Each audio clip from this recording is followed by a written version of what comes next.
सोचिए, कोई आपको सबके सामने अपमानित कर दे, कोई आपके बारे में झूठ फैलाए, कोई आपकी अच्छाई का मजाक उड़ाए। उस समय आपका मन क्या करेगा? मन तुरंत कहेगा, जवाब दो, उसे उसकी औकात दिखा दो। लेकिन क्या आपने कभी सोचा है कि दुनिया के सबसे बुद्धिमान लोगों ने हर अपमान का जवाब शब्दों से नहीं दिया? कई बार उन्होंने सिर्फ मुस्कुराकर चुप रहना चुना। यह चुप्पी कमजोरी नहीं थी, बल्कि उनकी सबसे बड़ी ताकत थी। आज की दुनिया में हर कोई बोलना चाहता है। सोशल मीडिया पर लोग बिना सोचे समझे प्रत्युत्तर दे देते हैं। किसी ने कुछ कहा नहीं कि तुरंत जवाब तैयार हो जाता है। लेकिन जो व्यक्ति सही समय पर चुप रहना सीख जाता है, वही अपने मन का मालिक बन जाता है। महात्मा बुद्ध ने कहा था कि क्रोध की आग में सबसे पहले वही व्यक्ति जलता है जिसके भीतर क्रोध पैदा होता है। आज मैं आपको बुद्ध की एक ऐसी प्रेरणादायक कहानी सुनाऊंगा जो आपको सिखाएगी कि चुप रहने की शक्ति क्या होती है, कब चुप रहना चाहिए और कैसे यह आदत आपकी पूरी जिंदगी बदल सकती है। वीडियो को अंत तक जरूर देखिए, क्योंकि अंत में आपको एक ऐसी सीख मिलेगी जो हर रिश्ते, हर संघर्ष और हर परिस्थिति में काम आएगी। एक बार महात्मा बुद्ध अपने शिष्यों के साथ एक गांव में पहुंचे। उनकी ख्याति दूर दूर तक फैल चुकी थी। हजारों लोग उनके उपदेश सुनने आते थे। लेकिन उस गांव में एक व्यक्ति ऐसा भी था जो बुद्ध से नफरत करता था। वो सोचता था कि बुद्ध लोगों को बहका रहे हैं। वो उनसे ईर्ष्या करता था। जब उसने सुना कि बुद्ध गांव में आए हैं, तो वो क्रोध से भर गया। वो बुद्ध के पास पहुंचा और सबके सामने उन्हें अपशब्द कहने लगा। उसने बुद्ध को भला बुरा कहा, अपमान किया, कटु शब्द बोले। लेकिन आश्चर्य की बात यह थी कि बुद्ध बिल्कुल शांत बैठे रहे। न उनके चेहरे पर गुस्सा था, न कोई प्रतिक्रिया, न कोई जवाब। वो व्यक्ति लगातार बोलता रहा।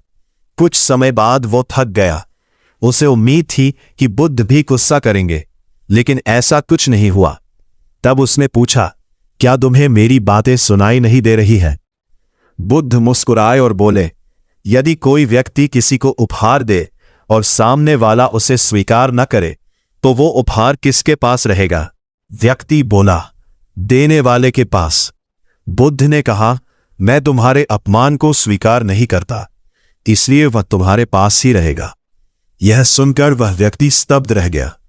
उसे पहली बार समझ आया कि सामने वाला व्यक्ति उसके शब्दों का गुलाम नहीं है। जब कोई हमें अपमानित करता है, तब हम सोचते हैं कि जवाब देना जरूरी है, लेकिन वास्तव में जवाब देना अक्सर सामने वाले को और शक्ति दे देता है। जब आप हर बात पर प्रतिक्रिया देते हैं, तो आप अपने मन का नियंत्रण दूसरों को सौंप देते हैं। लेकिन जब आप शांत रहते हैं, तो नियंत्रण आपके हाथ में रहता है। यही चुप्पी की शक्ति है। चुप्पी आपको कमजोर नहीं बनाती, चुप्पी आपको मजबूत बनाती है। पहला सबक, हर लड़ाई लड़ना जरूरी नहीं। जीवन में बहुत सी लड़ाइयां ऐसी होती है जिन्हें जीतकर भी कुछ नहीं मिलता। कई लोग सिर्फ आपका समय और ऊर्जा बर्बाद करना चाहते हैं। यदि आप हर बहस में उतरेंगे, तो आपका मन हमेशा अशांत रहेगा। बुद्ध हमें सिखाते हैं कि बुद्धिमान व्यक्ति हर चुनौती स्वीकार नहीं करता। वह पहले यह देखता है कि यह लड़ाई लड़ने योग्य भी है या नहीं। दूसरा सबक, चुप्पी मन को मजबूत बनाती है। जो व्यक्ति तुरंत प्रतिक्रिया देता है, वो भावनाओं का गुलाम होता है। जो व्यक्ति रुककर सोचता है, वो भावनाओं का स्वामी होता है। जब आप चुप रहते हैं, तब आपके पास सोचने का समय होता है। आप जल्दबाजी में गलत निर्णय नहीं लेते। धीरे धीरे आपका मन मजबूत होने लगता है। तीसरा सबक, चुप्पी आत्मसम्मान की रक्षा करती है। कई बार लोग हमें उकसाते हैं। वे चाहते हैं कि हम गुस्सा करें। वे चाहते हैं कि हम अपना संतुलन खो दें। लेकिन जब आप शांत रहते हैं, तो आपका आत्मसम्मान सुरक्षित रहता है। याद रखिए, दूसरों का व्यवहार उनके चरित्र को दिखाता है। आपकी प्रतिक्रिया आपके चरित्र को दिखाती है। चौथा सबक, शब्दों से अधिक प्रभावशाली होती है चुप्पी। कई बार 1000 शब्द भी वो प्रभाव नहीं डाल पाते जो एक शांत मुस्कान डाल देती है। जब कोई व्यक्ति आपको चोट पहुंचाने की कोशिश करे और आप शांत रहे तो उसे समझ नहीं आता कि वो आपको कैसे प्रभावित करे। चुप्पी एक ऐसा उत्तर है जो सामने वाले को सोचने पर मजबूर कर देता है। 5वां सबक, सफलता का रास्ता चुप्पी से होकर गुजरता है।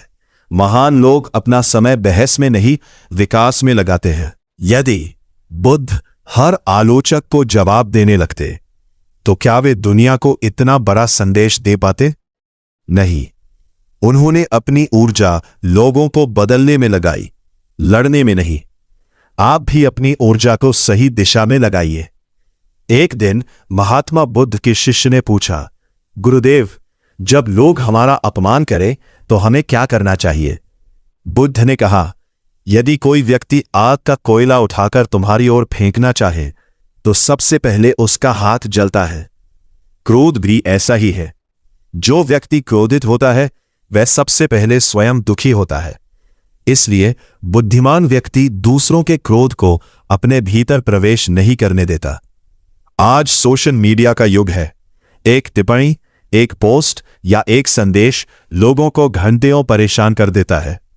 लोग रात भर सोचते रहते हैं कि किसने क्या कहा, लेकिन सच ये है कि हर टिप्पणी का जवाब देना जरूरी नहीं, हर आलोचना का जवाब देना जरूरी नहीं, हर व्यक्ति को समझाना जरूरी नहीं। कभी कभी चुप रहना ही सबसे अच्छा उत्तर होता है। चुप रहने का अभ्यास कैसे करें? 1. प्रतिक्रिया देने से पहले 10 सेकंड रुके। जब भी गुस्सा आए तुरंत जवाब ना दे। 10 सेकंड रुकिए, गहरी सांस लीजिए, फिर सोचिए। 2. हर बात को व्यक्तिगत ना लें। लोग अक्सर अपनी परेशानियों के कारण दूसरों पर गुस्सा निकालते हैं। उनके शब्द आपकी सच्चाई नहीं है। 3. ध्यान का अभ्यास करें। ध्यान मन को शांत बनाता है। शांत मन चुप्पी की शक्ति को समझता है। 4. कम बोले, ज्यादा सुने।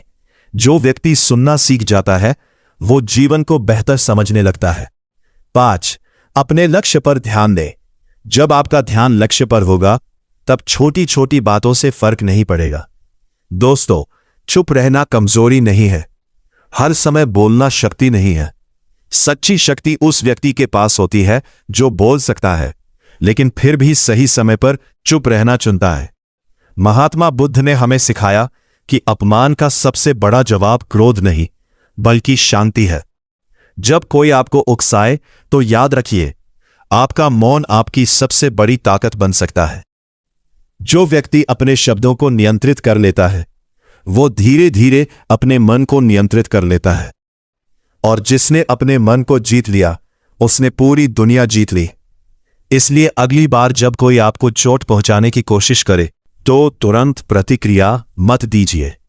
मुस्कुराइए, शांत रहिए और याद रखिए, चुप्पी वह भाषा है जिसे हर बुद्धिमान व्यक्ति समझता है। दोस्तों, अगर ये लेख पसंद आया तो चैनल को लाइक, सब्सक्राइब और फॉलो करें।